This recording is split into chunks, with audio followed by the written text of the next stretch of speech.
Hello to all my viewers. This is Dr. Dhaval Maheta, and today we will understand how to create triangle bar chart in Power BI. So for this, we will go on the canvas of Power BI. Click here on Get More Visuals.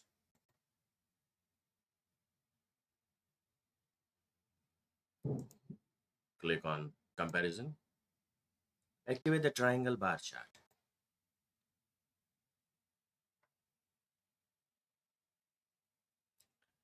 As soon as you press Add, this app will appear in the visualization section.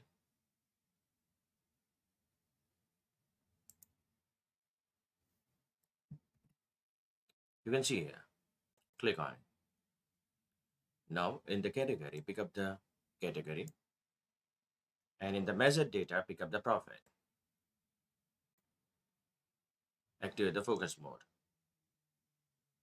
So you can see here it gives me the profit for the technology, profit for office supplies, and the profit for furniture.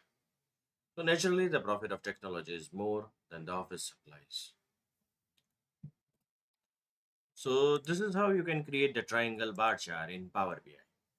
For more such videos on Power BI, you can refer my playlist in which I have uploaded many videos on Power BI. Please don't forget to subscribe my channel. Please like and share my videos on Power BI. You can also join me on LinkedIn and Twitter. Link given in the description box.